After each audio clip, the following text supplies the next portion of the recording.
Hey everyone, welcome back to the Relationship Detox community where we focus on healing, rebuilding, and thriving after toxic relationships.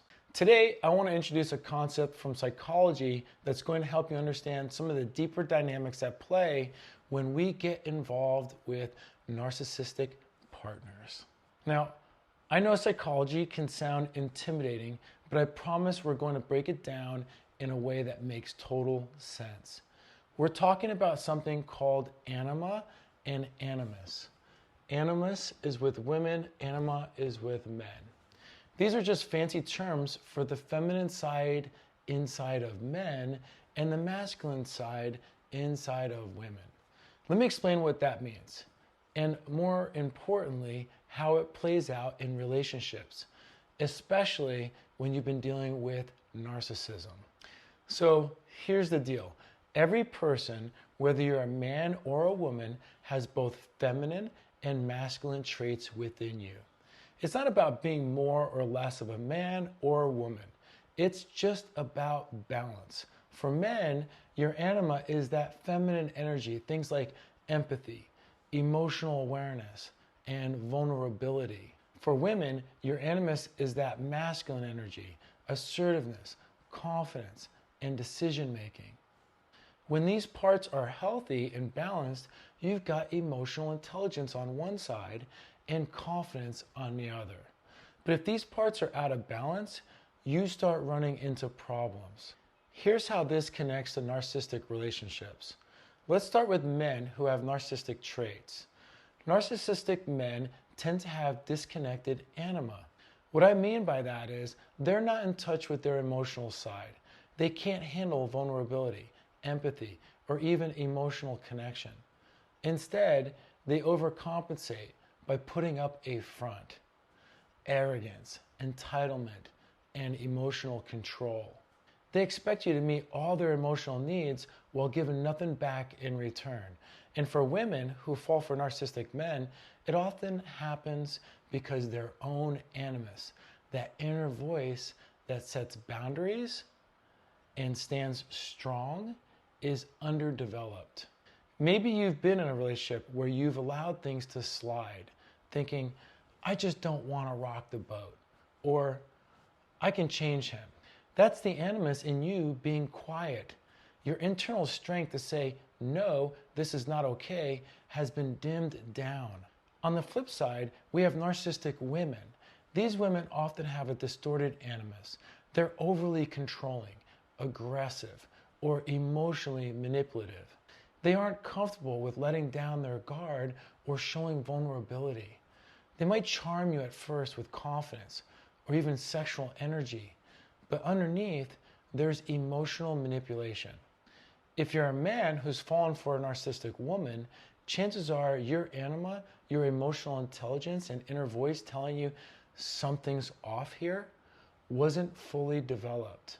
You might have mistaken intensity for love or manipulation for passion. She might have pushed your buttons emotionally, and you may have found yourself doing things just to please her, thinking, maybe if I do this, she'll love me more. But that's because you weren't fully in touch with your own anima, your emotional boundaries and self-awareness. So, what do we do with all of this? How do we stop this cycle? The first step is understanding that we all need to work on developing these inner parts of ourselves. If you're a woman, your animus is your inner strength, your voice that says, I am worth more than this, and it helps you set boundaries. If you're a man, your anima is your emotional awareness, being able to recognize your feelings, set emotional boundaries, and not mistake manipulation for affection. When you don't develop these parts of yourself, you become an easy target for a narcissist. Why? Because narcissists are masters at exploiting the parts of you that you haven't fully owned yet. If you're not sure of your boundaries, they'll push them. If you're not in touch with your emotional needs, they'll manipulate those needs to keep you hooked. Here's the thing. To truly detox from toxic relationships, you've got to balance these parts of yourself. You don't need someone else to fill the gaps for you.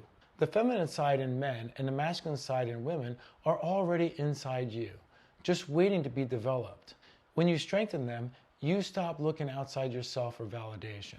You stop allowing others to define your worth. Women, your animus is what helps you confidently say no more and walk away when you're being mistreated.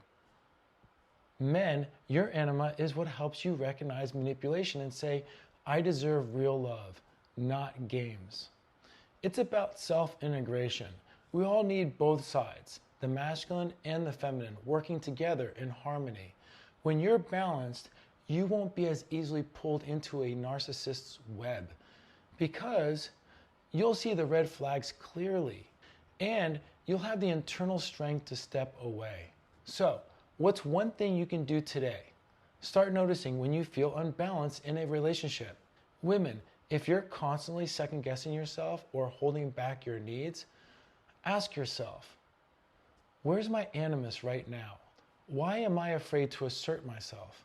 And men, if you're feeling confused or manipulated, ask yourself, where's my anima? Am I listening to my emotional truth? It's all about bringing those sides of yourself into the light so you can create healthier, more fulfilling relationships going forward. I hope this gives you a new perspective on why certain relationships felt so off. It's not about blaming yourself. It's about recognizing what you can work on inside to stop the cycle. And trust me, once you start balancing these parts of yourself, you'll see the difference. Thanks for listening, and as always, keep showing up for yourself.